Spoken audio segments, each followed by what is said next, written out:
जो उनके ऊपर हमला हुआ है आरएसएस द्वारा, ये धर्म संसद का नतीजा है। महात्मा गांधी का कत्ल इन लोगों ने किया, ऐसे ही बैरिस्टर असदुद्दीन ओवैसी का कत्ल करना चाहते हैं। मुस्लिम मसाइल पर, माइनॉरिटीज के मसाइल पर, दलितों के मसाइल पर, एनआरसी और सीएए के मसाइल पर, 3 तलाक बिल पर खुलकर बोलते हैं। लॉ एंड ऑर्डर पे चिल्ला रहे थे, फेल हो गए। लॉ एंड ऑर्डर खत्म है इनका। यहाँ के लोग जान और माल से पार्टी के साथ लगे हुए हैं। नेता कैसे हैं असदुद्दीन ओवैसी? नेता बहुत बढ़िया है। हम बरसों से समाजवादी पार्टी के अंदर हैं, बहुत पहले से समाजवादी पार्टी के अंदर। आज तक हमें समाजवादी पार्टी ने क्या कुछ दिया है?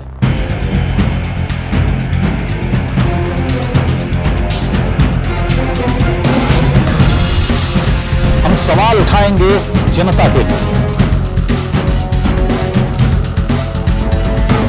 तो दोस्तों, हम पहुंच गए हैं उत्तर प्रदेश के देवबंद। मेरे पीछे आप जो ये इमारत देख रहे हैं, बड़ी तारीखी ये इमारत है। यही है दारुल उलूम देवबंद और उसी के अहाते में एक हॉस्टल है यहाँ पर। उसी में मैं खड़ा होकर आपसे इस वक्त मुखातिब हूँ। ये वही देवबंद है जिसकी एक लंबी तारीख है।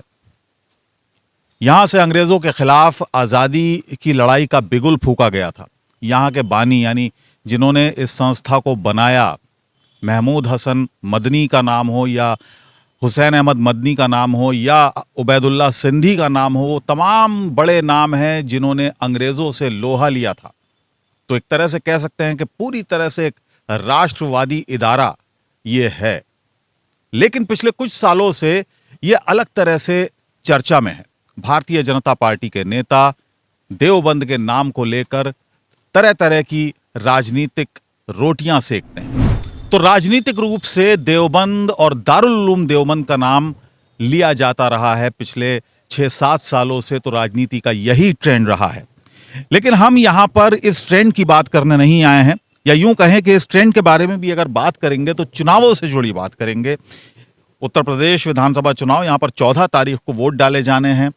क्या कहती है देवबंद की जनता, किसको भेजेगी अपना प्रतिनिधि चुनकर, इस पर हम लोगों से यहाँ के बात करेंगे। तो आइए मेरे साथ।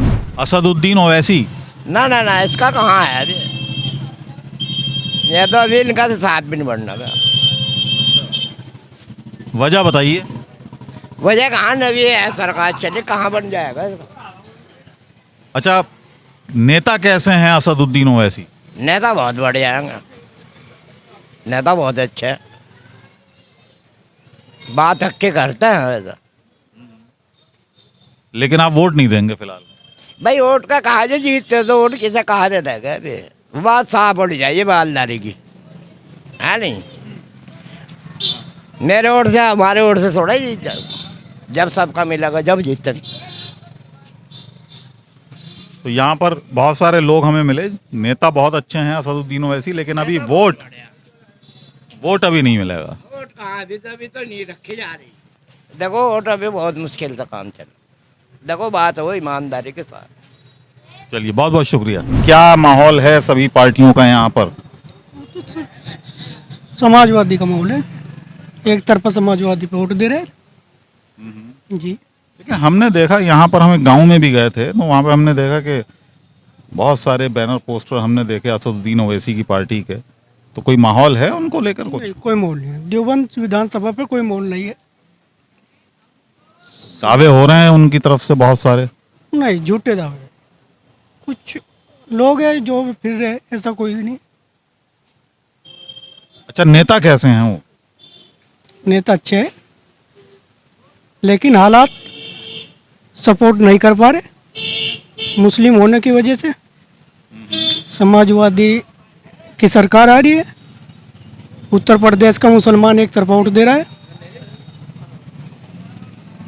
मतलब असदुद्दीन ओवैसी आप मानते हैं नेता अच्छे हैं, लेकिन आप वोट फिलहाल नहीं देंगे उनको? कोई खास वजह? बस समाजवादी की सरकार आ रही है, इससे बढ़ के वजह क्या होगी? अच्छा, मतलब जिसकी सरकार आ रही है उसको वोट आप देंगे? जी, मतलब वोट खराब नहीं करना चाहते आप? जी जी जी। ये है। नफरत की राजनीति खत्म करना चाहते हैं। कौन करता है नफरत की राजनीति? सबको पता है यहाँ कौन करता है नफरत की राजनीति, सबको पता है। चलिए, बहुत बहुत शुक्रिया हमसे बात करने के लिए। आपको चुनाव को लेकर क्या कुछ गहमा गहमी है, कितनी गर्मी है चुनाव की, और किस पार्टी के फेवर में है? चुनाव का मामला तो ये है सर कि चुनाव जो है वो हर कोई बदलाव चाहता है, परेशान है बेरोजगारी से, महंगाई से। बीजेपी के पास सिर्फ हिंदू मुस्लिम की राजनीति रह गई है। कोई भी अगर एक सिंगल कोई इनके पास उपलब्धि हो बताने की, कोई भी उपलब्धि नहीं है। लाइन ऑर्डर पे चिल्ला रहे थे, फेल हो गए। लाइन ऑर्डर खत्म है इनका, सबने देख लिया कि इनके के पास कितना कौन ज्यादा बेहतर लड़ सकता है बीजेपी से, अखिलेश या ओवैसी? नहीं, अखिलेश यादव। वजह इसकी है, ये लड़ रहे हैं 100 सीट पे, वो लड़ा रहे हैं 403 सीट पे। तो 100 सीट पे लड़के ये क्या फ़ायदा कर सकते हैं? ये तो नुकसान है ना एक तरीके का। तो इस 100 सीट के बाद का जो मुसलमान है वो कहाँ वोट देगा? अगर मान लो हम MIM के हिमायती हो जाएं, जो 303 सीट के बचे हुए मुस्लिम वो कहाँ जाएंगे? क्योंकि इनके हिसाब से तो सब खराब हैं। आजकल तो गठबंधन का दौर है, गठबंधन की राजनीति। नहीं तो गठबंधन से सरकारें बन, गठबंधन तो है नहीं ना। गठबंधन होता तो इस बात को तो हम कहते। तो 303 के जो मुसलमान हैं, 303 सीट वाले, तो वो तो एक ही विकल्प है। अच्छा, मैं सबसे पूछ रहा हूँ, चाहे वो समाजवादी पार्टी के सपोर्टर हों, BSP के सपोर्टर हों, मुसलमान जितने भी हैं, मैं जब उनसे पूछता हूँ कि असदुद्दीन ओवैसी कैसे नेता हैं, तो पहले एक रिजर्वेशन था असदुद्दीन ओवैसी को लेकर, लेकिन अब वो रिजर्वेशन नहीं है। देखिए ऐसा है, आप क्या मानना, आप बताइए कैसे नेता हैं? मेरा मानना देखिए ऐसा है, असदुद्दीन ओवैसी साहब जो चाह रहे हैं ना उस तरीके का नहीं हो सकता। वजह इसकी ये है कि देखिए यहाँ हिंदू मुसलमान सब मिलजुल के रहता है, और ये चाह रहे हैं कि मुसलमान कैंडिडेट जीते। ये अक्सरियत इन्होंने मुसलमान को ही टिकट दे रखा है, 2-4 हिंदू दिया है।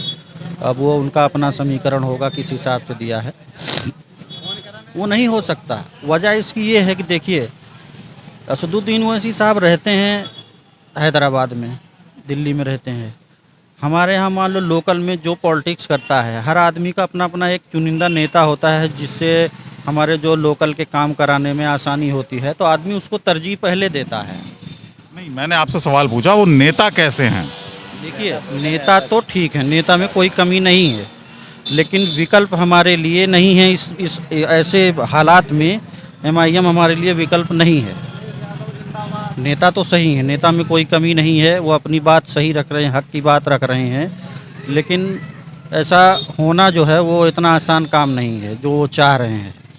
उसका एक ही विकल्प है यहाँ फ़िलहाल, तो विकल्प MIM विकल्प नहीं है। फ़िलहाल समाजवादी ही विकल्प है जो समाजवादी से टक्कर ले सकती है। वो तो वजह इसकी एक तो सेकुलर आदमी हो, उनके यहाँ कोई है जात पात का हिसाब किताब है नहीं। जहाँ मुसलमान की ज़रूरत है वहाँ मुसलमान को टिकट दिया है, जहाँ हिंदू की ज़रूरत है वहाँ हिंदू को दिया है, जहाँ सिख की ज़रूरत है वहाँ सिख को दिया है। बहुत बहुत शुक्रिया हमसे बात करने के लिए। तो ज़्यादातर लोगों का यहाँ पर देवबंद में मानना है कि क्योंकि असदुद्दीन ओवैसी अभी कोई विकल्प नहीं है, लिहाजा उनका वोट गठबंधन को जाएगा, यानी समाजवादी पार्टी और RLD जो गठबंधन है। ज़्यादातर लोग हमें जो देवबंद में मिल रहे हैं वो इसी तरह के मिल रहे हैं। चलिए अब गांवों का भी रुख कर लेते हैं कि गांवों में माहौल क्या है इन चुनाव को लेकर, क्योंकि देवबंद से जुड़े बहुत सारे गांव भी हैं जो इसी सदर सीट का हिस्सा हैं। उन गांवों में भी हम चलेंगे और उस गांव की भी आवाज़ आपको सुनवाते हैं। दोस्तों, देवबंद का ये बनहेड़ा गांव है और हम यहाँ आए थे ये देखने के लिए कि आखिर यहाँ पर माहौल क्या है चुनाव को लेकर। कितने ये, क्योंकि मुसलमानों का गांव है, बहुत बड़ी पॉपुलेशन यहाँ पर, बहुत बड़े तादाद में वोटर मुस्लिम रहते हैं। तो यहाँ हम ये देखने आए थे ये ताकि हमें कुछ क्लू मिले, ऐसा कुछ क्लू मिले कि यहाँ पर क्या माहौल है, मुसलमान क्या सोचता है यहाँ का। अखिलेश यादव समाजवादी पार्टी के लिए यहाँ पर जो MIM है, असदुद्दीन ओवैसी की पार्टी है, वो कितना बड़ा एक हर्डल है, ये हम देखने यहाँ पर आए थे। और इत्तेफाक की बात देखिए कि यहाँ पर हमें MIM का एक जुलूस आता हुआ दिखा और जिसमें हमें MIM से जो चुनाव लड़ रहे हैं हाफिज़ उमैर मदनी यहाँ पर मौजूद हैं, उनके वालिद यहाँ पर मसूद मदनी साहब भी मौजूद हैं। तो हम इनसे बात करते हैं। हाफिज़ साहब, ये बताएं कि क्या माहौल चल रहा है? देखिए, बहुत खुशी की बात है कि आप लोग भी देख रहे हैं माहौल क्या है। देहात का ये माहौल है और शहर का भी इसी तरीके से अब ये लोगों की मोहब्बत है, आप खुद भी अपने तौर से देख रहे हैं, लोग मीडिया वाले, बहुत अच्छा माहौल है। और एक तरफा भी हमें लग रहा है कि ये सीट निकल सकती है इंशाल्लाह, अल्लाह ने चाहा तो एक तरफा मामला होगा इंशाल्लाह। लेकिन आप ये बताइएगा, आपकी जो पूरा परिवार रहा है वो अलग अलग पार्टीज को सपोर्ट करता रहा है, मौलाना महमूद मदनी हो, मौलाना अरशद मदनी हो, कैसे जहन में ये स्विच जो किया एकदम से विचारधारा का, ये कैसे किया आपने?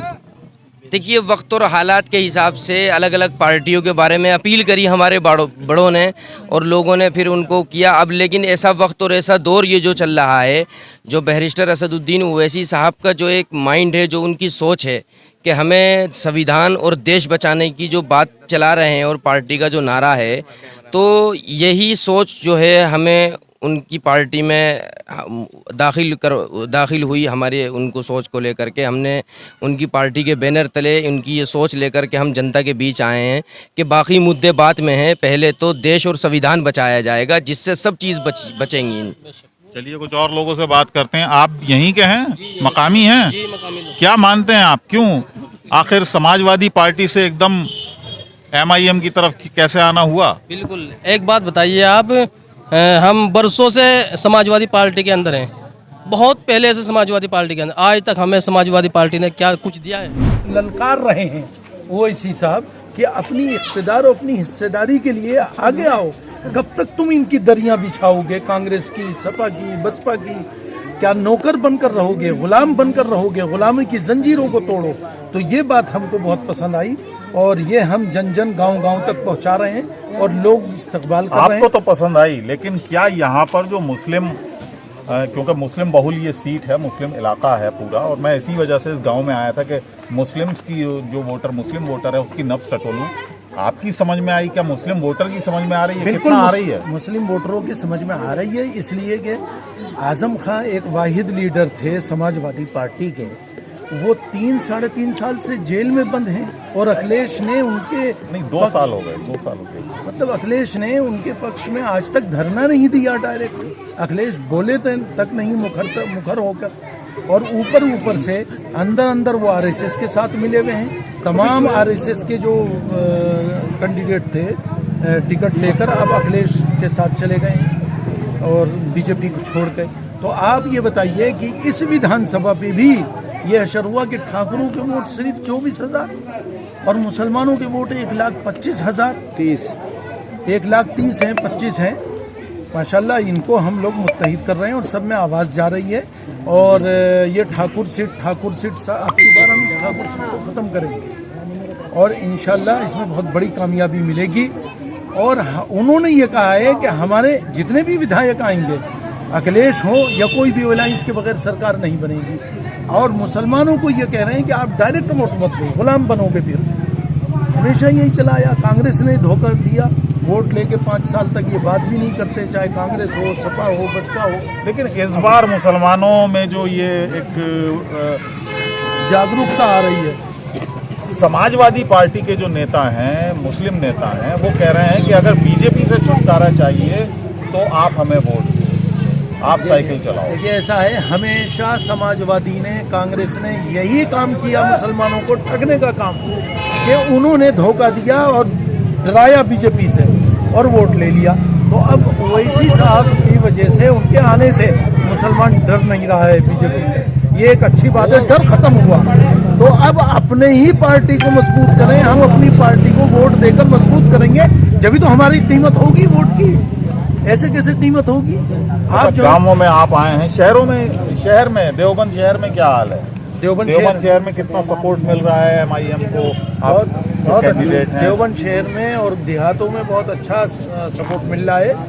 आप पूरे देहातों में जाइए, पता चल जाएगा, पूरा इलाके में सपोर्ट मिल रही है। और सबसे बड़ी बात यह है कि ओवैसी साहब वो वाहिद आदमी है जो पार्लियामेंट से लेके मुस्लिम मसाइल पर, माइनॉरिटीज़ के मसाइल पर, दलितों के मसाइल पर, NRC और CAA के मसाइल पर, 3 तलाक बिल पर खुलकर बोलते हैं सड़क पर। और अभी जो उनके ऊपर हमला हुआ है RSS द्वारा, ये धर्म संसद का नतीजा है। महात्मा गांधी का कत्ल इन लोगों ने किया, ऐसे ही बैरिस्टर असदुद्दीन ओवैसी का कत्ल करना चाहते हैं। तो कोई भी संविधान और देश को बचाने की बात करेगा उसके साथ यही हशर होगा। यहाँ के लोग जान और माल से पार्टी के साथ लगे हुए हैं। बहुत बहुत शुक्रिया हमसे बात करने के लिए, धन्यवाद आपका। चलिए से एक बड़ी चुनौती बन सकते हैं यहाँ पर जो MIM के कैंडिडेट हैं समाजवादी पार्टी के लिए एक बड़ी चुनौती किस तरह से बन सकते हैं।